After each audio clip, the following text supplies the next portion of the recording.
بسم اللہ الرحمن الرحیم۔ گمنام ہیرو کے معزز ناظرین السلام علیکم۔ دوستو لائک ضرور کر دیا کریں، شکریہ۔ آئیے چلتے ہیں کہانی کی طرف۔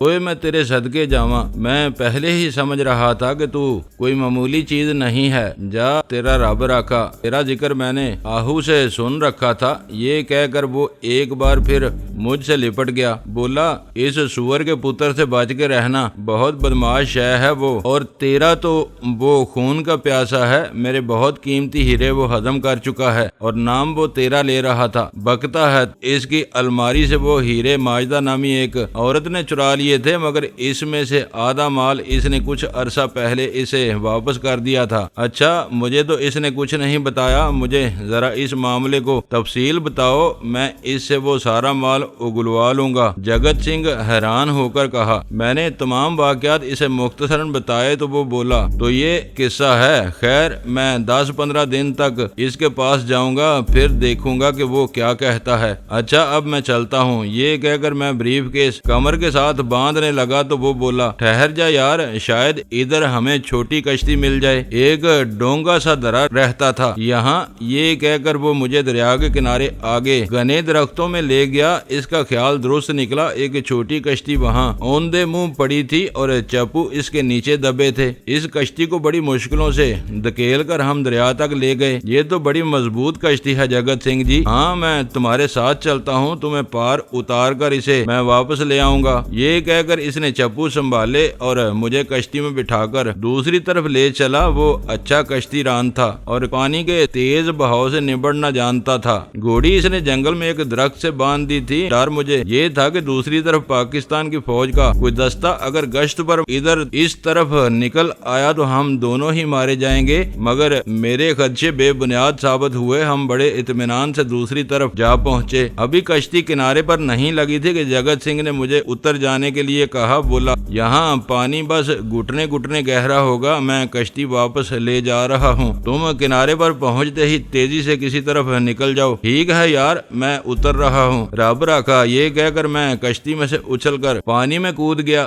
جگت سنگھ کا اندازہ درست نکلا، پانی وہاں زیادہ گہرا نہیں۔ میں گائے کے پیچھے بھاگتے گوالے کی طرح اچھلتا ہوا کنارے پر جا پہنچا۔ اب میں پاکستان میں داخل ہو چکا تھا، مگر ابھی میں دریا کے ریتیلے کنارے پر چند ہی قدم آگے بڑھا تھا کہ مجھے یہ احساس ہوا میرے ہاتھ میں جو اٹیچی کیس ہے وہ میرا نہیں، اس کا حجم، اس کی ساخت تو میرے بریف کیس ایسی تھی، مگر وہ پھر بھی میرا بریف کیس نہیں تھا۔ اس کا رنگ سیاہ نہیں تھا بلکہ سیاہی مائل تھا اور اس کا وزن بھی کم تھا۔ جو ہی یہ احساس میرے ذہن میں ابھرا میں تیزی سے دریا کی طرف پلٹا، مگر اس عرصے میں جگت سنگھ کشتی کو دریا کے وسط تک لے جا چکا تھا۔ میں پاگلوں کی طرح اس کے پیچھے پانی میں اترا اور اتنی دور تک آگے نکل گیا کہ پانی میری کمر تک پہنچنے لگا، مگر جگت سنگھ نے نہ تو میری آواز سنی اور نہ ہی اس نے پیچھے نظر ڈالی۔ میں سٹپٹا کر رہ گیا۔ اتنی بڑی رقم میں اپنے بریف کیس میں بند کر کے اس کے گھر چھوڑ آیا تھا، اور وہ رقم میرے لیے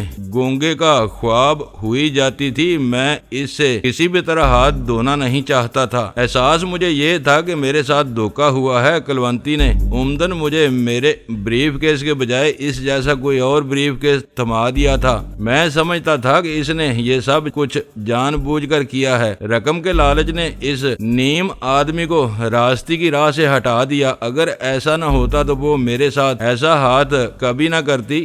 وہ مجھے نیلی گھوڑی بنا کر نچا گئی تھی، میں وہ سب کچھ برداشت نہیں کر سکتا تھا۔ میں نے اس بریف کیس کو کنڈے پر سے دانتوں میں پکڑا اور جگت سنگھ کے تعاقب میں پانی کی پشت پر سوار ہو گیا۔ پانی کا بہاؤ تیز تھا، مگر میرے دماغ میں آگ کچھ ایسی ہی سوا چمکی تھی کہ مجھے کلونتی پر بھی تیش آ رہا تھا اور جگت سنگھ پر بھی۔ میرا دل چاہتا تھا میں ان دونوں کو پکڑ کر نیل کی سلائیاں ان کی آنکھوں میں پھیر دوں۔ وہ مجھ سے بہت بڑی زیادتی کر چکے تھے۔ مجھے یوں لگتا تھا جیسے انہوں نے میرے بدن پر گہرا گھاؤ لگا کر اس میں نمک بھر دیا تھا۔ پانی راستہ نہیں دیتا تھا اور منہ میں گتے کی ہڈی کی طرح اٹکا ہوا بریف کیس میری گردن کا ناقابل برداشت بوجھ بننے لگا تھا اور جگت سنگھ مجھ سے لمحہ بے لمحہ دور ہوا جاتا تھا۔ اس کے فرشتوں کو بھی خبر نہیں تھی کہ میں اس کے پیچھے لپکا چلا آ رہا ہوں۔ وہ رقم مجھے ہر قیمت پر واپس ملنی چاہیے تھی، کیونکہ وہ ایک گھر کی مکمل بربادی کا عکس تھی جس بلبیر سنگھ کو میں پاکستان روانہ کر چکا ہوں۔ وہ رقم میں نے اس کی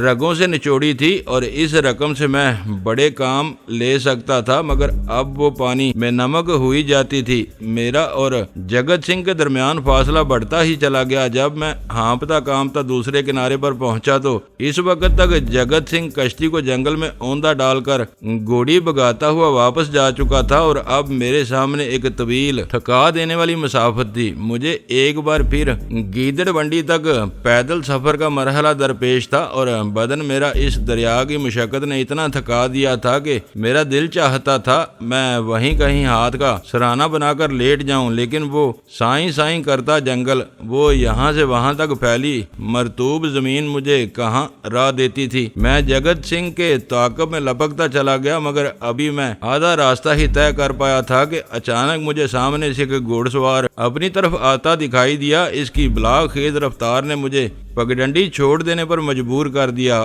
آنن فانن وہ میرے سامنے سے گزرا تو میرے منہ سے ایک چیخ سی نکل گئی، کلونتی! یہ نام آپ ہی آپ میرے سینے میں دبی آہ بن کر ابھرا اور چاروں طرف پھیل گیا۔ گھوڑی سوار نے میری آواز سن لی تھی۔ اس نے گھوڑے کی راسیں کھینچ لی اور کوئی 15 قدم آگے جا کر وہ میری طرف لوٹا۔ شکر ہے واہ گرو کا تم مل گئے ہو، ورنہ میں ساری عمر پچھتاتی رہتی۔ میرے پاس آ کر عجیب سے دل فریب انداز سے اچھل کر گھوڑے سے اتری اور کاٹھی کے ساتھ بندے ایک بریف کیس کو اتار کر میری طرف لپکی۔ بولی، یہ تمہارا بریف کیس تو ادھر ہی رہ گیا تھا اور اسے میں نے کھول کر دیکھا تھا، اس میں تو بہت بڑی رقم ہے۔ تم تو شاید ساری حیاتی مجھے معاف نہ کرتے۔ نہیں کلونتی، ایسا نہ کہو، یہ رقم تم سے اچھی نہیں ہو سکتی، اس کے لیے تم نے خواہ مخواہ میرے پیچھے دوڑ لگائی۔ نہ بیبا نہ، یہ لو سنبھالو اپنا یہ مال، مگر تم ابھی تک راستے میں ہی ہو اور وہ میرا ویر کہاں ہے؟ اور تمہارے کپڑے بھی بھیگے ہوئے ہیں۔ ہاں، وہ مجھے دریا تک پہنچا کے لوٹ گیا تھا، مگر پھر مجھے ایک کام یاد آ گیا اور میں لوٹ آیا۔ کام اس بریف کیس کے سوا تمہیں اور کیا کام ہو سکتا ہے؟ بہرحال میرے دل میں کوئی چور نہیں تھا۔ جیسے ہی مجھے پتا چلا میں جگت سنگھ کی دوسری گھوڑی لے کر بھاگ نکلی۔ اس نے مجھے بتا دیا تھا کہ وہ تمہیں کس راستے بارڈر تک لے جائے گا۔ تمہاری مہربانی ہے کلونتی، مگر یہ رقم اب مجھے نہیں چاہیے۔ یہ نخرہ نہیں چلے گا مسلنٹے۔ ہاں، پکڑ یہ مال اپنا اور بیٹھ میرے ساتھ گھوڑی پر، تجھے دریا تک پہنچا دیتی ہوں۔ نہیں، میں صبح امرتسر جانا چاہتا ہوں، مجھے یاد ہی نہیں رہا تھا۔ میرا ایک دوست وہاں میرا انتظار کر رہا ہوگا۔ اچھا تو ٹھیک ہے، میرے ساتھ بیٹھو، میں تمہیں ادھر دینا نگر پہنچا دیتی ہوں، یہاں سے زیادہ دور نہیں ہے۔ گاڑی میں بیٹھ کر تم امرتسر چلے جاؤ۔ ہاں، یہ بہتر رہے گا۔ یہ کہہ کر میں گھوڑی کی لگام تھام کر اس پر سوار ہو گیا۔ وہ ذرا سا فاصلہ رکھ کر میرے پیچھے بیٹھی تو بولی، چل راستہ میں تجھے بتاتی چلوں گی، پر دیکھ اب کوئی شرارت نہیں چلے گی، سمجھ رہا ہے نا تو؟ فکر نہ کر، تیرے میرے بیچ دو جوتے۔ یہ کہہ کر میں نے اپنا اور اس کا بریف کیس درمیان میں رکھ لیا۔ وہ مطمئن سی ہو گئی۔ میں نے سنا ہے کوئی مہا ندی ہے جس میں دو طرح کے جل بہتے ہیں، پر ایک جل دوسرے جل میں داخل نہیں ہو سکتا۔ ہمیں اب اس مہا ندی ایسا بن جانا چاہیے۔ کس سے سنا ہے یہ تم نے؟ وہ جگت سنگھ کا ایک استاد آیا کرتا ہے ہمارے گھر، وہ گیانی اوتار سنگھ، وہ بتاتا تھا۔ اس نے تو کہا تھا کہ تمہارے قرآن شریف میں بھی اس مہا ندی کا ذکر ہے۔ ہاں، تم ٹھیک کہتی ہو۔ اللہ نے اپنی نعمتوں کے ذکر کے سلسلے میں سورہ رحمان میں اس سمندر کے بارے میں بتایا ہے۔ گیانی اوتار سنگھ پتہ ہے کیا کہتا ہے؟ وہ کیا کہتا ہے؟ وہ کہتا تھا کہ اگر دھرم بدلنا اس کے باس میں ہوتا تو وہ کلمہ پڑھ کر مسلمان ہو جاتا۔ وہ کہتا ہے کہ قرآن شریف واقعی واہ گرو کی کتاب ہے، اور تمہارا گرنتھ اس کے بارے میں کیا کہتا ہے؟ وہ بھی کہتا ہے کہ واہ گرو کی بانی ہے، پر وہ کہتا ہے وہ گیانی کے ہر کتاب کی اصل قرآن ہے۔ اس گیانی سے میرا سلام کہنا کلونتی، وہ کسی دن ضرور مسلمان ہو جائے گا۔ اس کے دل میں اللہ نے بڑی روشنی پیدا کر دی ہے۔ ہاں، وہ بڑی बड़ी खरी और सच्ची बातें किया करता है। बस अब तू बाएं हाथ हो जा, ये रास्ता सीधा स्टेशन की तरफ जाता है। एक चौराहे पर पहुंचकर कलवंती ने मुझे रोकते हुए कहा। कुछ ही देर बाद हम दीनानगर स्टेशन पर पहुंच गए। कलवंती ने मेरा ब्रीफकेस खास तौर पर अलग करके मुझे दिया और बोली, इसे खोल कर देख लो, अपनी रकम भी गिन लो। मुझे तुम पर भरोसा है कलवंती, काश मैं जिंदगी भर के लिए तुम्हें अपने साथ रख सकता। तुम बहुत महान हो, मैं तुम्हें कभी ना भुला सकूंगा। मेरा गला रुंधने लगा। एक जरा से तलक ने मेरे सामने कितनी अजीम औरत को ला खड़ा किया था, मैं इसका तस्वर भी नहीं कर सकता था। वो 1.5 लाख रुपए पर थूक गई थी और ब्रीफकेस मेरे पीछे लेकर यूं भागी थी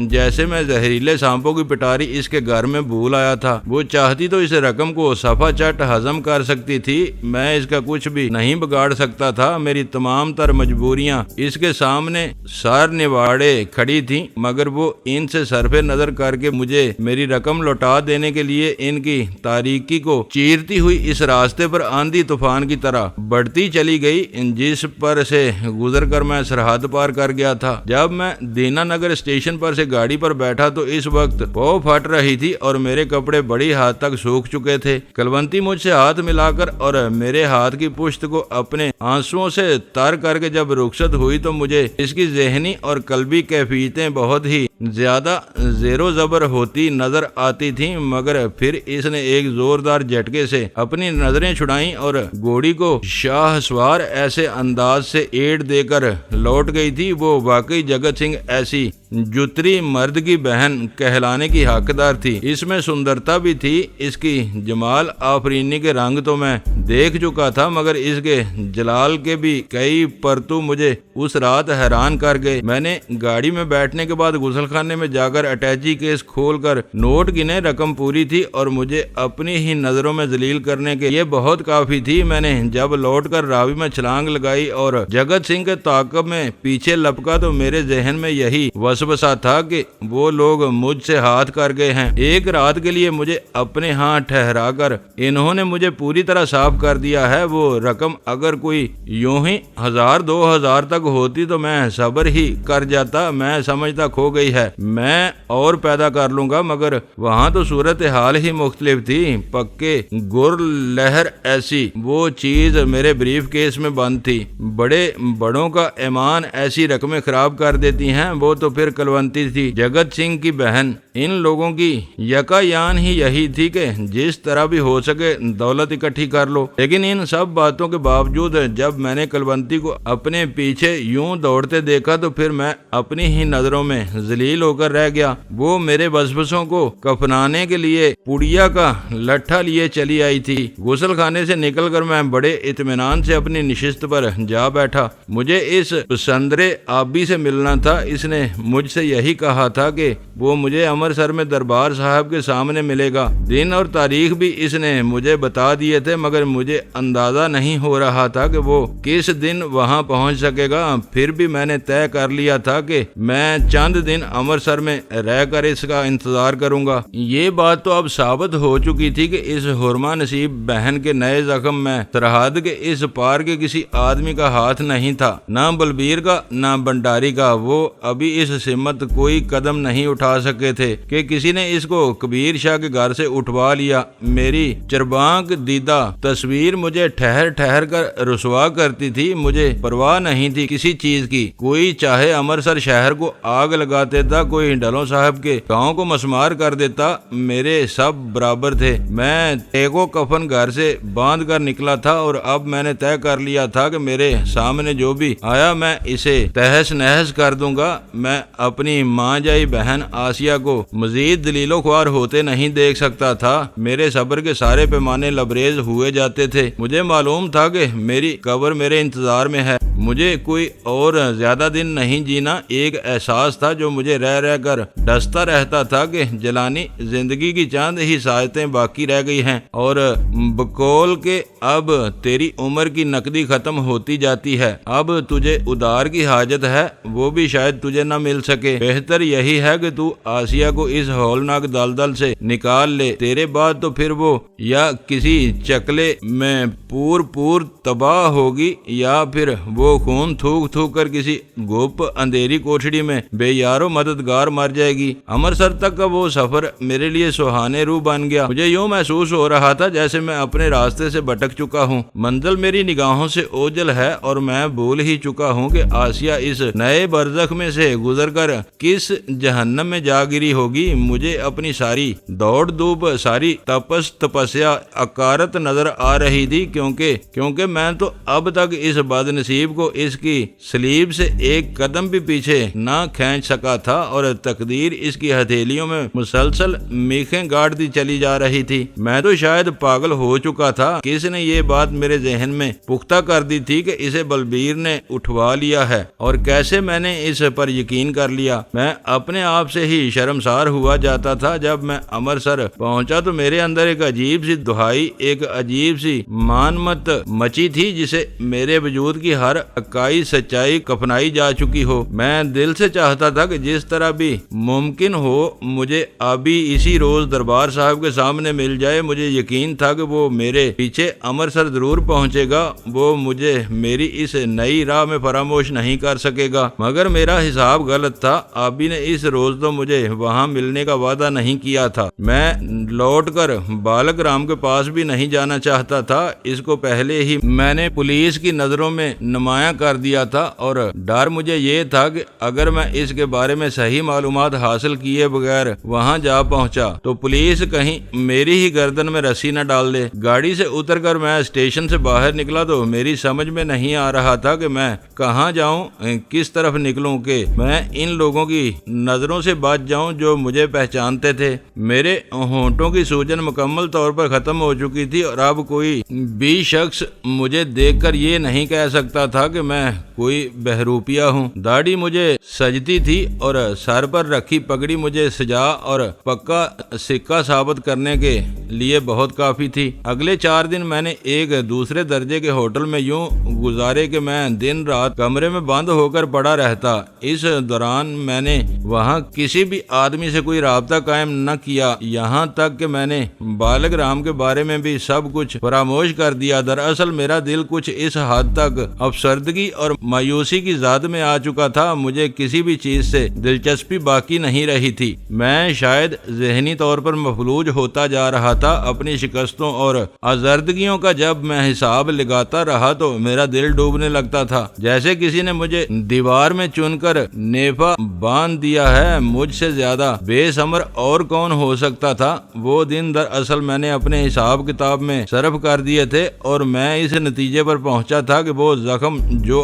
आदमी की तकदीर में लिख दिया जाता है इसे लग कर रहता है। अगर ऐसा न होता तो किसी माँ का बच्चा कभी यूं बगोलों की ज़द में न आता और आसिया को तो गर्म हवा छू भी न सकती थी कि इसको हवादत से बचाने के लिए मैंने अपनी पूरी कुव्वत सर्फ कर दी थी। इसके बावजूद मैं इसके लिए कुछ भी न कर सका था। इससे ज्यादा बड़ी बदनसीबी और क्या हो सकती है। बिलाशुबा आदमी तकदीर का जंदानी है। 5वें दिन मैं आबी की तलाश में होटल से निकला और सीधा दरबार साहब जा पहुंचा। अगर इसने मुझसे अमृतसर आने का वादा न किया होता तो मैं इस वक्त पाकिस्तान में फिर रहा होता और शायद आसिया के लिए कोई मस्बत काम भी हो चुका होता। मगर आबी ने मुझे बांध लिया था और खुदा का शुक्र मैं यूं अदा करता हूं कि मुझे इसका वादा याद आ गया था, और वो भी इस वक्त जब मैं रावी को दोबारा अबूर करके जगत सिंह की तरफ जा रहा था। इस सारी भाग दौड़ का इनाम आबी से एक मुलाकात की सूरत में मिल सकता था और मैं इसी की उम्मीद पर दरबार साहब के सामने जा पहुंचा था। इस वक्त वहां किसी दूसरे शहर से आए हुए नंगों ने उदम मचा रखा था। वो लंबे लंबे नेजे हाथों में लिए दरबार साहब के दरवाजे के सामने खड़े मत्थे। उनकी तादाद 150 से तो किसी भी तरह कम नहीं थी और वो सब के सब केसरी रंग के कपड़े पहने हुए थे। बाजार में से गुजरते लोग इन्हें बड़ी दिलचस्पी से देख रहे थे। मेरे लिए भी वो अजूबे से कम नहीं थे। मेरे इर्द गिर्द खड़े लोगों की बातों से मुझे मालूम हुआ वो सिखों का बाजुए शमशीर जन है। नहंगों का वो फिरका सिख पंथ की खातर लहू बहाने के लिए तैयार किया गया है और हिंदू इनसे बहुत ज्यादा खाइफ हैं। मेरे पास 2 लाले खड़े इन्हीं के मुतल्लक बातें कर रहे थे। वो हर लफ्ज पर इन्हें गाली देते थे। वो नहंग कुछ ही देर बाद दरबार साहब के अंदर दाखिल हो गए तो चारों तरफ खामोशी छा गई। मैं अपने सामने से गुजरने वाले हर चेहरे को नजरों में टटोल रहा था, मगर आबी मुझे कहीं नजर नहीं आ रहा था। सिगरेट की तलब ने भी मुझे परेशान कर रखा था, मगर सिखों के हुलिये में वहां फिरने का सबसे बड़ा नुकसान यही था कि मैं सिगरेट नहीं पी सकता था, बल्कि मैंने महसूस किया कि दरबार साहब के इस सारे इलाके में हुक्के सिगरेट की बू बिल्कुल नहीं थी, जिसका मतलब ये था कि इस इलाके में से गुजरते वक्त हिंदू भी सिगरेट से दस्तकुश हो जाता था। ये बात तो मैंने इस शहर में किसी से सुनी थी कि सिखों का एक मुतालबा भारतीय हुकूमत से ये भी है कि अमृतसर की हदूद में हुक्के और सिगरेट नोशी की कतई ममानत कर दी जाए। मुझे इस मुतालबे पर हंसी आती थी, मगर इस रोज मैं इस नतीजे पर पहुंचा कि वो लोग अपनी इस मजहबी पाबंदी को बड़ी लगन से न सिर्फ खुद निभाते हैं बल्कि दूसरों से भी तवक्को रखते हैं कि वो इस पर अमल करें। इनका मजहब पर इतना गहरा यकीन और अमल मेरे लिए बायसे हैरत भी था और बायसे इबरत भी, और यही वजह थी कि वो नहंग, वो अपने मजहब पर जान वार देने का अज़म रखने वाले दीवाने मुझे बहुत पसंद आए। वो मेरी नजरों से ओझल हुए तो अचानक मेरी कमर पर किसी ने थपकी सी दी। मैं तड़प कर पीछे मुड़ा तो ये देखकर हैरान रह गया कि मेरे सामने एक हिजड़ा खड़ा था, बड़ा ही नट खट किस्म का। वो दोनों हाथों से ताली बजाकर बोला, हाय मैं वारी सदके जावा, तुसी केडे सोहने लगदे हो सरदार जी, बक नहीं होए, दफा हो जा इधर से, ये ले अपनी मुंह की कालक। मैंने जेब से 2 रुपए निकाल कर इसके हाथ पर रख दिए। ओए तू अगर आज भी मुझे इधर ना मिलता तो मैं तेरी नस्ल खत्म करवा देता। इस हिजड़े ने अचानक अपनी आवाज दबाते हुए कहा। अब जो मैंने गौर से देखा तो मालूम ये हुआ कि वो साला असलम आबी था जो कहीं से हिजड़ों के काफिले में शामिल होकर अमृतसर आ पहुंचा था। इससे कोई 10 कदम दूर 2 बड़ी उम्र के हिजड़े और भी खड़े थे। ये क्या पाखंड है भाई, तुझे किसने हिजड़ा बना दिया? मैंने सरगोशी के लहजे में पूछा। आबी ने मुझे हैरान कर दिया था। बस ये सब तकदीर के चक्कर हैं प्यारे मेरे पीछे, ये कहकर इसने बुलंद आवाज से कहा। मैं सदके जावा, मेरा की बनेगा, दूर फिटे मुंह चंबड़ी गया है, ऐल 2 रुपए। उन मैंने तपे हुए लहजे में गरजते हुए कहा और 2 रुपए इसके हाथ पर रख दिए। अभी खालस बाजारी चाल चलता हुआ दूसरे हिजड़ों के पास जा पहुंचा और वो तीनों गिद्दा बजाते हुए दूसरी तरफ चाल दिए। इनका रुख करमू ड्यूटी की जानब था। मैं भी चंद कदम के तवक्कुफ के बाद इनके पीछे हो लिया। कोई 30 कदम आगे निकलने के अचानक आबी ने अपने दोनों साथियों को एक रिक्शे में सवार करा दिया। लोग वहां से गायब हुए तो आबी ने एक टैक्सी रोकी और इसमें बैठकर वो तेजी से मेरी पास आ ठहरा। बोला, आओ सोनियो अंदर बैठो, कुछ अपनी दासी नु भी सेवा करन दा मौका दियो। इसकी आवाज में ऐसा करारापन था कि वो सिख ड्राइवर मुस्कुराए बगैर न रह सका। मैं टैक्सी की अकबी निशिस्त के कोने में दुबक कर बैठ गया। इसकी ये हरकत मुझे कतन पसंद नहीं आई थी। आदमी जिस सोबत में बैठ जाता है वैसा ही हो जाता है और इसे खुदा जाने किस वजह से यूं जन्हा बनकर आना पड़ रहा था। आबी ने टैक्सी को 2 मील आगे जाकर एक पार्क के करीब छोड़ दी। जब वो ड्राइवर को फारग कर चुका तो मुझे वो लेकर एक जगह दाखिल हुआ। एक साफ सुथरे चाय खाने में ले घुसा। इसके अंदर फैमिली कैबिन बने थे। आबी ने बाएं हाथ के कैबिन का दरवाजा खोला और मुझे अपने साथ लेकर अंदर जा बैठा। मैं इसकी हरकतें बड़े गौर से देख रहा था और मेरी समझ में नहीं आ रहा था कि वो ये सब कुछ क्यों कर रहा है। वो चाय के लिए कह चुका तो बोला, यार मैं पिछले 3 दिन से यहाँ ख्वार हो रहा हूँ। कहाँ था तू? अच्छा, मैं उधर एक होटल में ठहरा हुआ हूँ। तुम्हारा वादा आज ही के दिन का था। वो तो ठीक है, पर पता तो कर लिया होता। वो तो खैर शुक्र है तुम मिल गए हो, मगर तुम्हें ये क्या हो गया है? अभी मानी खेज अंदाज में मुस्कुराया। बोला, यार मेरे साथ 2 और भी बॉर्डर क्रॉस कर आए थे। हम अमृतसर पहुंचे तो पुलिस हमारे पीछे लग गई। इन आदमियों ने मुझे बाबे बख्शे के डेरे पर पहुंचाकर बेस बदल दिया। अगर हम हिजड़े ना बनते तो हमारा शहर में चलना फिरना मुश्किल हो जाता। लाहौल वला कुव्वत। मैं समझा कि किसी ने तुम्हें गैर जानबदाराना बनाकर ताकि तू गली गली फेर कर पूछा करे कि किसके घर मुंडा जमा है रे।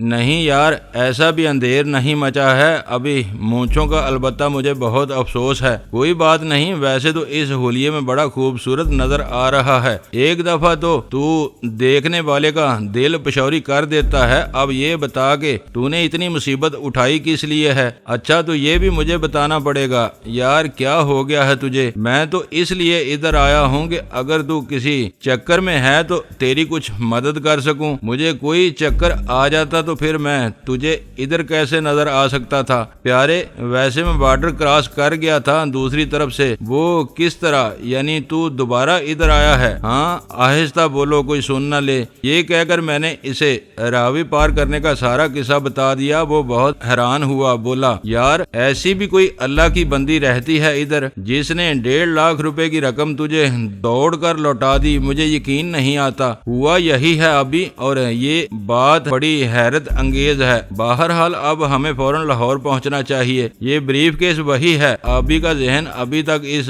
رقم پر مرکوز تھا۔ ہاں، اور اس کو میں ساتھ ساتھ لیے پھرتا ہوں۔ کوئی ایسی صورت کر ابھی کہ ہم آج واپس جا سکیں۔ یہ کوئی مشکل کام نہیں ہے۔ یہ بارڈر تو شریف لوگوں کے لیے ہے یا پھر پولیس یا فوج کے لیے، ورنہ تو ہر شے ادھر سے ادھر اور ادھر سے ادھر آتی جاتی ہے۔ کیا مطلب؟ ہاں یار، ہم تو خواہ مخواہ ہی اس ہیلی کاپٹر کو اغوا کر کے بدنام ہوئے۔ یار لوگوں نے تو بڑے خفیہ راستے کھول رکھے ہیں۔ ہم آج ہی رات واپس چلے جائیں گے۔ میں یہی چاہتا ہوں۔ ابھی آسیہ کے بارے میں بہت زیادہ پریشان ہوں۔ ہاں وہ تو میں تمہیں بتانا ہی بھول گیا یار، اس کبیر شاہ کے مکان پر ترن تارن میں جس آدمی کی لاش رہ گئی تھی، اس کی ایک تصویر میں نے حاصل کر لی تھی۔ اچھا پھر تمہیں پتا ہے اس کا کیا نام تھا؟ اس آدمی کا کرنی ہندو تھا اور اس کا نام تھا پرکاش چندر۔ ہاں، اس کا مطلب یہ ہے کہ تمہارا دماغ بالکل ٹھیک ہے، آبی نے بڑے معنی خیز انداز میں کہا۔ تو تیرا کیا خیال ہے؟ میں پاگل ہو چکا ہوں؟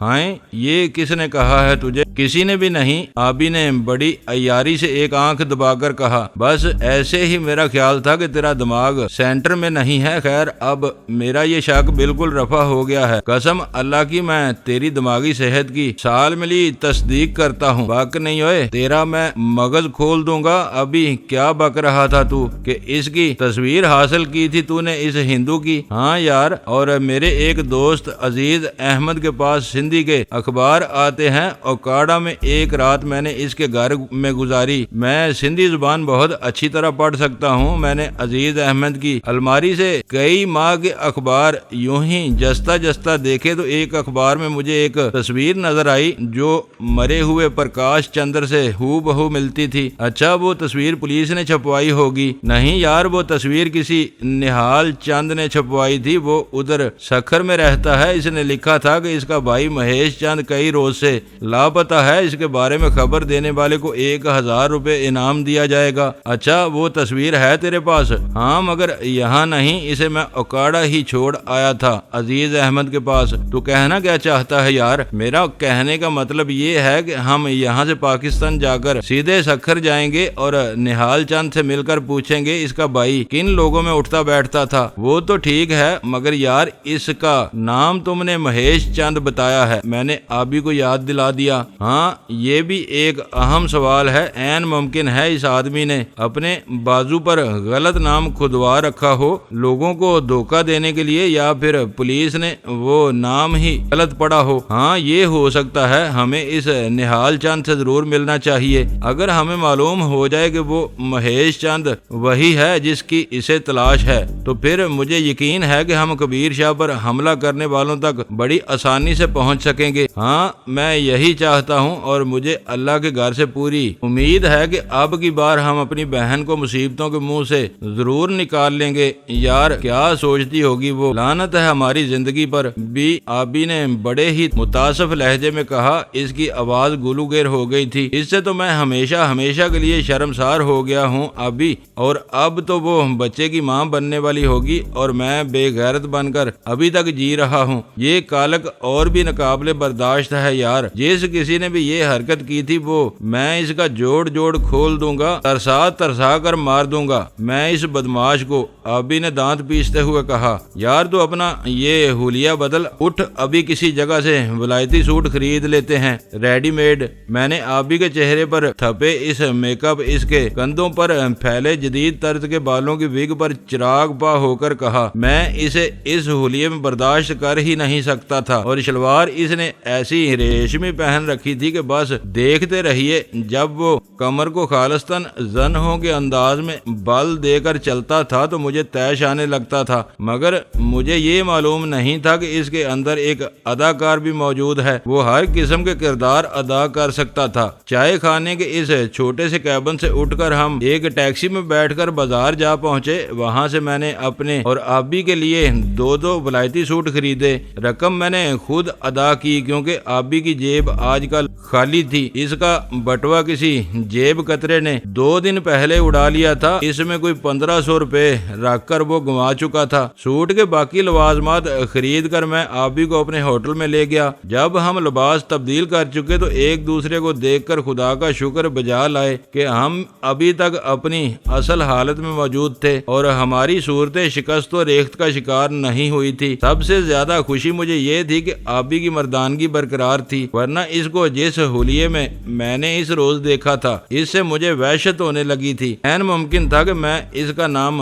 फुफी करीम बख्श रख देता। मुझसे रहा ना गया। आबी के गाल थपथपाकर मैंने कहा, ओए चामे, शुक्र कर तू वाकई ख्वाजा सरा नहीं बन गया, वरना मैं तेरी दुम के साथ बटन बांध देता। यार मैं खुद बोर होने लगा था इस हुलिये से, मगर मजबूरी ऐसी थी कि अब तो बस कोई टैक्सी पकड़ और इसमें बैठकर यहाँ से निकल चल। आबी ने सिखों की तरह अपनी मसनूई दाढ़ी पर लंबा रुमाल बांधते हुए कहा। सर पर पगड़ी इसने विग के ऊपर बहुत कस कर पहले ही बांध ली थी और मोतिये रंग के ठंडे वलायती बुशर्ट पतलून में वो कोई बहुत पढ़ा लिखा आदमी नजर आ रहा था। मैं भी कुछ कम शानदार नहीं लग रहा था। दीवार में लगा कदे आदम आईना हमारा हौसला बढ़ाता जाता था। वो खुशामद करता नजर आ रहा था। जाना किस तरफ है? खेमकरन की तरफ जाएंगे। उस्ताद ने मुझे वही रास्ता दिखाया था। ठीक है, अपनी चीजें संभाल कर हम इकट्ठे ही बाहर निकलते हैं। बैठ चुके थे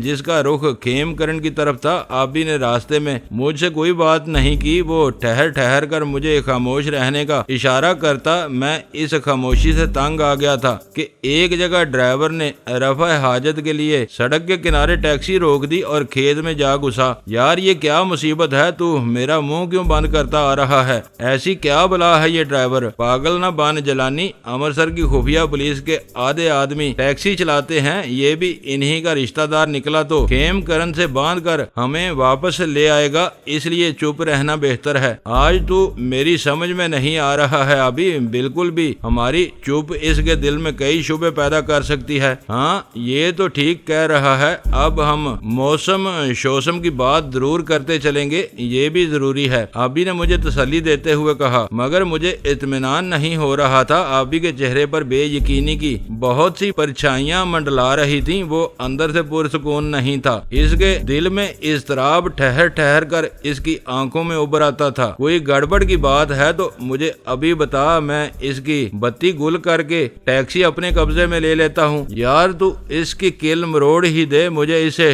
डर आने लगा है। ये हमें किसी चक्कर में न डाल दे। आबी ने खेत की तरफ देखते हुए, ड्राइवर ऊंचे सरकंडे की बाड़ के पीछे बैठा था। अपने हुलिये से वो सिख ही मालूम होता था, मगर मैं अभी तक इस कोकर की असल को ना समझ सका। और आबी के खदशे अपनी जगह बड़े मुहकम थे। कोई 10 मिनट बाद वो ड्राइवर टैक्सी में आकर बैठा तो गाड़ी के सेल्फ से उलझने लगा। मुंह में कुछ बुड़बुड़ाकर वो टैक्सी से उतरा और इसके इंजन का पर्दा उठाकर पुर्जों पर हाथ मारने लगा। देख रहे हो ना, मेरा ख्याल है कि इस साले के पास कोई छोटा सा वायरलेस है। वो इसकी पतलून के साथ बंधा है और इसने हमें शहर से बाहर लाकर इस वायरलेस पर किसी से हमारा सौदा कर लिया है। आबी ने मेरे करीब होकर सरगोशी की। बात तो कुछ ऐसी ही नजर आती है आबी, मगर इसे मोहलत नहीं मिलनी चाहिए। मैंने इस ड्राइवर के रवैये का जायजा लेते हुए कहा। इस वक्त शां शां ऐसी आवाज हमारे कानों से टकराई। मालूम ये हुआ कि गाड़ी के अगले पहिए की हवा निकल गई है। ड्राइवर तेजी से नीचे झुका और फिर फौरन ही पीछे आकर डिग्गी खोलने लगा। क्या हुआ सरदार जी? आबी ने गाड़ी से बाहर निकलकर पूछा। सरदार जी, हवा ही निकल गई है पहिए से। से इसके सेल्फ में भी गड़बड़ नजर आती है मुझे। आपको जरा रुकना पड़ेगा, मैं इसे अभी ठीक कर लूंगा। लाएं मैं आपका हाथ बटाता हूँ। जैक लगाएं, हमें बहुत जल्दी है भाई जी, और आप हमें अपने ही चक्कर में डाल रहे हैं। आबी की ये बात सुनते ही मैंने स्टीयरिंग पर कब्जा करके चाबी घुमा दी। गाड़ी का सेल्फ बिल्कुल ठीक था, इंजन चलने लगा। ड्राइवर तेजी से मेरी तरफ लपका और बड़े तल्ख लहजे में बोला, बेगैरत आदमी, बंद कर दें भाई जी, कोई और चान ना चढ़ा दें मेरे लिए, मैं पहिया बदल कर अभी चल दूंगा। इसकी बात सुनते ही मैंने इसकी आगे बड़ी गर्दन पर हाथ रखकर इसकी राग दबा दी। वो इन्हीं कदमों लुढ़क कर धड़ाम से टैक्सी के खुले दरवाजे में से मेरे ऊपर आ गिरा। उसे पिछली सीट पर डाल दे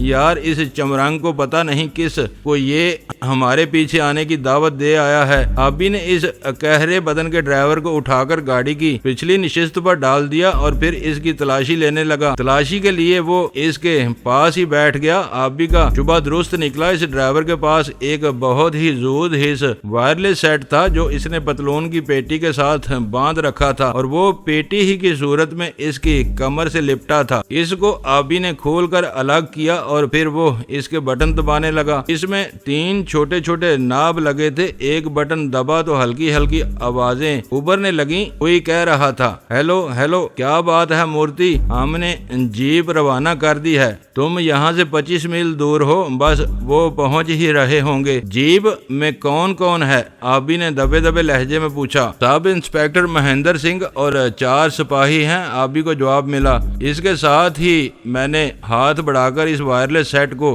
बंद कर दिया। इसकी जेबें देख आबी, ये तो वाकई उनका रिश्तेदार निकला, हमें ये टैक्सी छोड़ देनी चाहिए। आबी ने इसकी जेबों की तलाशी ली तो मालूम हुआ कि इसका नाम KS मूर्ति है। वो अमृतसर की खुफिया पुलिस का एहलकार है। इसका ओहदा इसके शनाख्ती कार्ड पर नहीं लिखा था, ड्राइविंग लाइसेंस उसके पास मौजूद था, इसमें उसका नाम कबीर सिंह लिखा था। इसकी जेब से 62 रुपए भी आबी ने निकाल लिए। उसे पूरी तरह साफ करने के बाद आबी तेजी से टैक्सी में नया पहिया चढ़ाया। ये काम इसने सिर्फ 9 मिनट में मुकम्मल कर लिया। वो डिग्गी में बेहवा पहिया बंद करके मेरे पास आकर बैठा तो मैं इस पर बहुत खुश था। मैंने कहा, शाबाश आबी, लगता है तेरे उस्ताद ने ऑटो वर्कशॉप का सारा इल्म आखिरी हिस्से तक बड़ी मोहब्बत से तेरी तरफ मुंतकिल कर दिया था। ये कहकर मैंने गाड़ी स्टार्ट कर दी। वो मेरी बात का मफहूम समझकर चिढ़ सा गया, बोला, बकवास न कर ओए, ऐसे कई उस्ताद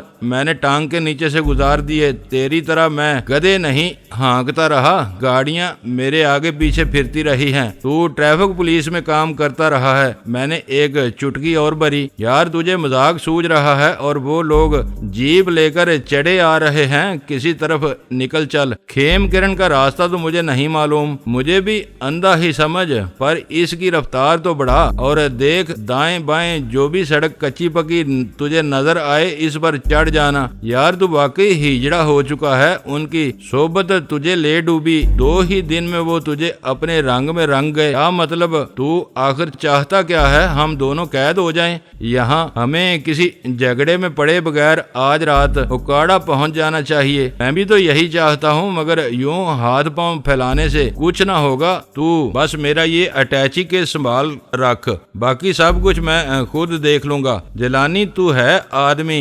बेतदबीरा, गाड़ी यहाँ रोक कर इस मूर्ति को सड़क पर डाल दे। इससे क्या होगा? ये कि वो जीप वाले कोई आधा घंटा तक इस पर यहाँ बैठकर मातम तो करेंगे, फिर वो सोचेंगे कि आगे क्या करना है, हमें कुछ और मोहलत मिल सकती है। हाँ तू ठीक कहता है अभी, इसका मतलब ये है कि अभी तेरा दिमाग काम कर रहा है। मैंने इसका एक फिक्रा उसे लौटाते हुए गाड़ी रोक दी। अभी ने तेजी से मूर्ति को पिछली नशिस्त पर से खींचकर बाहर निकाला और इसे कंधे पर डालकर सड़क के किनारे एक दरख्त की घनी छांव तले डाल दिया। फिर इसने बड़े ही मुज़ाहिका खेज अंदाज से इसके सामने दोनों हाथ जोड़े और तेजी से पलटकर गाड़ी में आ बैठा। बोला, चल भाई अब भाग ले यहाँ से, अब तू चाहे तो सिगरेट भी पी सकता है। ये कहकर इसने 2 सिगरेट सुलगाए और एक मेरी तरफ बढ़ाते हुए कहने लगा, हमें ये गाड़ी भी अब छोड़ देनी होगी। दोस्तों वीडियो को लाइक जरूर कर दिया करें। ISI पाक आर्मी जिंदाबाद, पाकिस्तान पाइंदाबाद। मुअज़्ज़ज़ नाज़रीन, अपना ख्याल रखिएगा और अपने इस चैनल का भी शुक्रिया।